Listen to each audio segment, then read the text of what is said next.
Good evening and welcome to Tucker Carlson Tonight. There is often disagreement in Washington.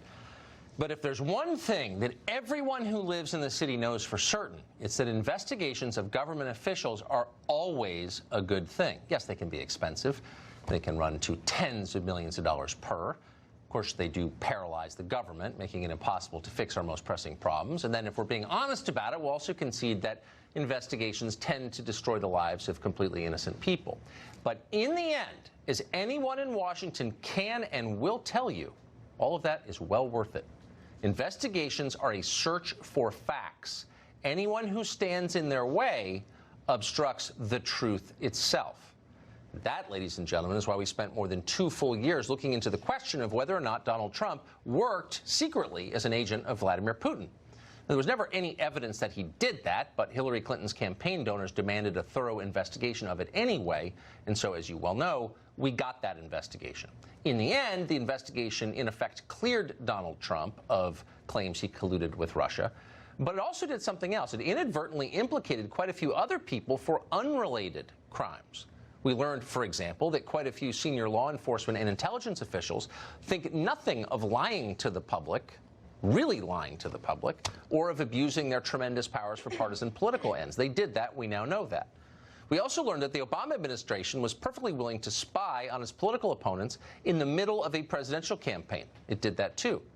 Now, these are not small revelations. Nothing like them has happened in recent American history. So it would seem wise to get to the bottom of exactly what happened, who did it, and why. And as it turns out, for the past 7 months, the Attorney General, William Barr, has been trying to do just that. He's opened an investigation. Now, you would think, given everything you know about Washington and its love of investigations, that everyone in official D.C. would be thrilled by this. But you would be wrong. Because here's the thing. They're not happy in the slightest. They are outraged, in fact. Former acting FBI Director Andy McCabe went on CNN today to complain about Barr's investigation. As it turns out, McCabe is one of the people the Attorney General will be investigating. Andy McCabe thinks that's completely outrageous.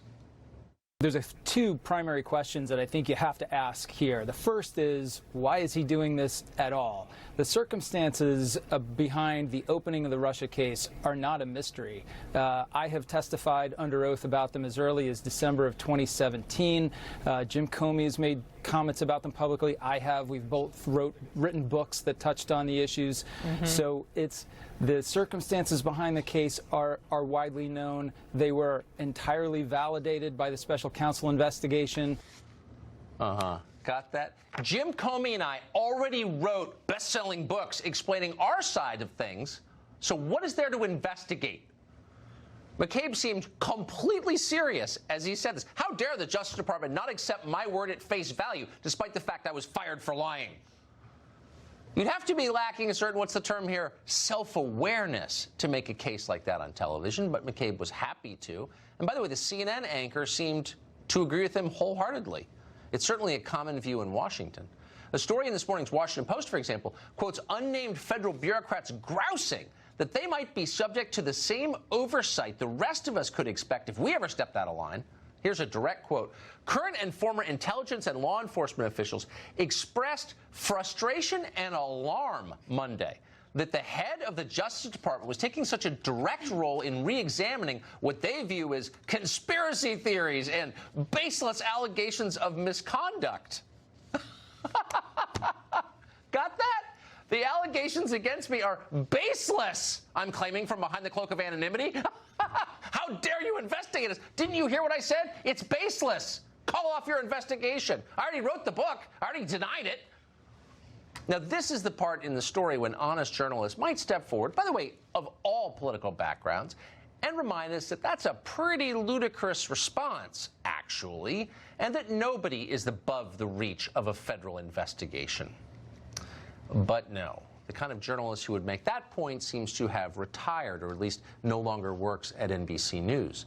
Instead, we get hacks like this siding with the nameless, unaccountable bureaucrats against the rest of us. The top law enforcement official in the United States, Stephanie, is spending his time, amid all the great concerns that must be on his plate, pursuing what many people believe is essentially a conspiracy theory about the origins of the Russia investigation. It appears that it is just the Attorney General operating outside the normal DOJ channels to kind of, roam around the world, roam around the intelligence community, looking for ways to smear the people the president sees as his political opponents, the intelligence community and the FBI. William Barr could be as deeply implicated in what Nancy Pelosi has called the Trump cover-up as Richard Nixon's Attorney General was in the Nixon cover-up. Tonight, the Attorney General of the United States once again needs his own personally paid-for criminal defense lawyer who might soon become the only person William Barr can safely talk to in Washington. Yeah, whatever that means. Let's translate for you just to make it totally clear. Powerful people are telling you that they should not be subjected to oversight. We should not be investigated, say powerful people. The people whose job it is to watch over the powerful people and hold them to account, they agree. No oversight required. Ever feel like nobody's on your side? Maybe it's because nobody is. Chief Intelligence Correspondent Catherine Harris joins us with more on the latest on the Attorney General William Barr's investigation into what just happened. Catherine, great to see you. Tucker, good evening. The investigation into the genesis of the 2016 FBI Russia collusion probe is global, with confirmation tonight from a senior Justice Department official that Attorney General William Barr and U.S. Attorney John Durham were in Italy last week as part of the case. A source close to the process tells Fox News that earlier this year, Barr got the runaround from senior intelligence officials about the Maltese professor Joseph Mifsud and whether he had connections to U.S., Italian, or other foreign intelligence service. The special counsel report describes Mifsud as, quote, a London-based professor with connections to Russia who told campaign aide George Papadopoulos that Moscow had dirt on Hillary Clinton in the form of thousands of emails. Those claims lit the collusion flame, with the FBI later opening the counterintelligence case. In May, after the special counsel report and before the July 25th phone call with the Ukrainian leader, President Trump told reporters he wanted Barr to cast a wide net. The Attorney General is one of the most respected people in this country.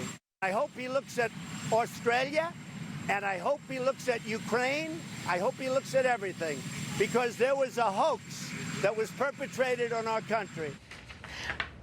There is a second investigation by Justice Department Inspector General Michael E. Horowitz into the surveillance warrant and renewals targeting the Trump campaign. But the scope of that investigation is narrow, and Horowitz cannot compel some testimony. A source close to the process tonight suggested to Fox News the report could finally come later this month. Tucker. That'll be interesting. It will be.